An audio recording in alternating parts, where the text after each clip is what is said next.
Hello, welcome to my channel. And today we're going to talk about the great melt of why the US is choosing hyperinflation.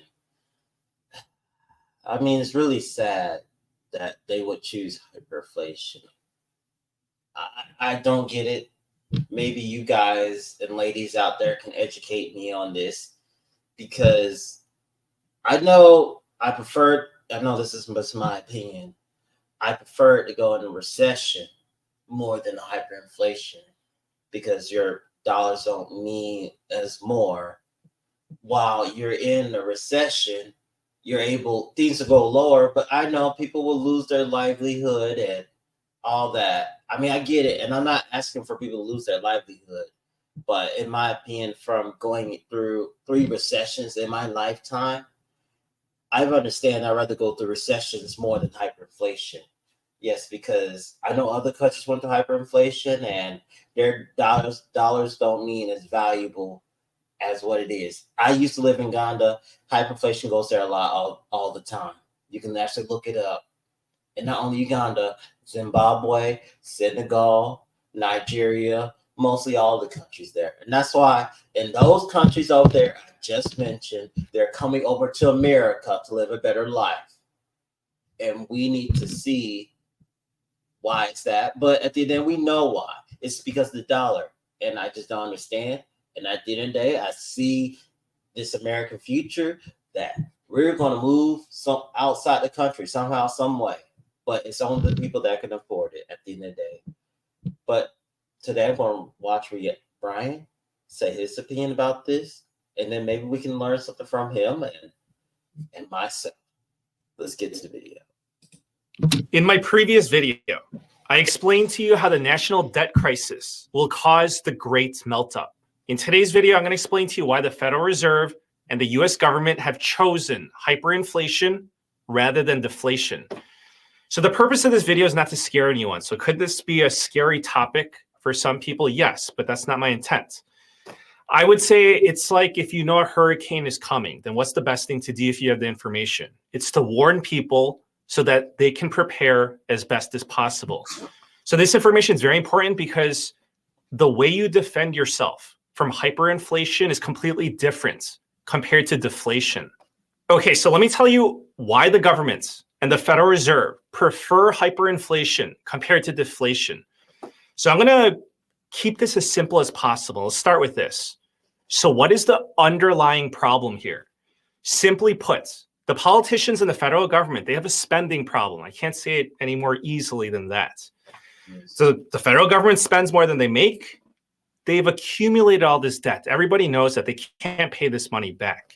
So consequently, the US government, along with the Federal Reserve, they're working in conjunction, they have to print trillions of dollars. And of course, that is inflationary. Right. But right now, we're at a point where the rate of deficits, the rate of borrowing, so the debt accumulation, and the rates of interest payments are accelerating hard. Yes. And along with that, the rate of inflation. And right now, if you believe that the rate of inflation has cooled down, that the problem is solved, I'm just telling you that this is the calm before the storm. So now I agree. There's nothing calm about this inflation right here. Even though the expert says, or the Fed says, oh, it's lower now. You could everything's good and fine. But reality is not fine because we're suffering, including myself. I'm not saying a pity party, but this is the reality of life. Everyone is struggling. And it's okay to admit that you need some help. It's okay. And if you like this video so far, hit the like button and subscribe to my channel for more videos like this. Now that you have a better understanding of the situation, let's run some scenarios. So scenario number one, you have a situation where the politicians and the government, they can choose to cut spending massively and deflate. And then scenario number two, you have a situation where the politicians and the government, they can keep on doing what they're doing, and that's going to lead to hyperinflation. But let me tell you why the politicians and the US government will not choose deflation. Now, let's start with this. Let's start with the political aspect. So did you know In order for the government to balance their budget, they would have to cut expenses by about $2 trillion a year. So the largest expense item right now for the federal government are Social Security payments. That's about 1.5 trillion a year. If you're looking at national defense, that's about 900 billion for the year. Yeah. So just think about that. What kind of a politician is going to come out and say, well, in order to balance the budget, let's reduce Social Security benefits to zero? I mean, that doesn't make sense because there's 72 million Americans on Social Security payments, 72 million beneficiaries, and most of them vote. So I don't know what kind of a political campaign that would be for any politician. That would be political suicide. Not to mention that if you reduce Social Security benefits down to zero, that still doesn't solve the deficit problem. But you know what? That's an extreme example because I'm just singling out one category, Social Security benefits. But the reason why I did that is because that is the largest expense item for the US government. Okay, so let's run another example. And let's just say that, to be more rational, let's cut expenses all across the board to be more fair. Okay, so if you're going to do that, you have to take into consideration that there are certain expenses that you can't just choose to cut. For example, you can't decide to cut interest payments on government debt. Right. You just can't do that. Also, I would say, in my opinion, you can't cut Social Security because at the end of the day, there's a lot of people on Social Security. So that's why I was telling someone, I don't see that happening. And if any politicians threatening cutting Social Security, they're wrong because at the end of the day, I have not seen a president have to cut Social Security because a lot of people live on it. They understand that, and that's not going to happen. Congress will not allow that to happen, okay?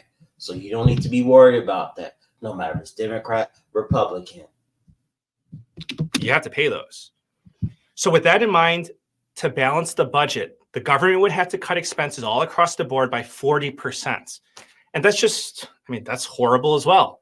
40% less for Social Security benefits, 40% less for Medicare, 40% less for national defense, 40% less for healthcare, education, everything. Now, I want you to think about that. How popular would this idea be politically? I imagine not so much. So that's why the politicians, they're not going to cut expenses in a meaningful way. So that's why the politicians, they're not going to run this scenario of cutting expenses massively and deflating. Now, let's talk about the self-interest of the uber rich. So let's just say that the government chooses to massively cut spending and the Federal Reserve decides to not print money, okay? In that type of situation, what happens? We get deflation and an economic depression. Yep. So when you have an economic depression and deflation, what happens? The price of everything goes down. Stocks go down. Properties go down. Private equity investments go down. Asset values crash. And the last time we went the Depression in America was in the 30s. Or actually, if you have to think about it, that's when President Roosevelt, am I saying that name correctly? Yes, President Roosevelt actually went in office and made some programs to help out people to work during those tough times. And that is why he's probably, I would say, in my opinion, one of the greatest presidents to be a president. But that's just my opinion. If you want to debate me on that, put it down in the comments section. Who owns the majority of all those assets? It's the uber rich. Now, I want you to think about that. Why would the uber rich want to create an economic depression and cause a self-inflicted wound? When there's an economic depression, there's a reset. And why would an uber rich person want to reset the game when they're winning? So yeah, there's going to be certain rich people that they're going to have liquidity. They're going to be able to buy assets for dirt cheap, but there's going to be a bunch of uber rich people that are going to be reset to zero. That is their worst nightmare. Now, let me offer you a better alternative for the uber rich. This is in their best interest.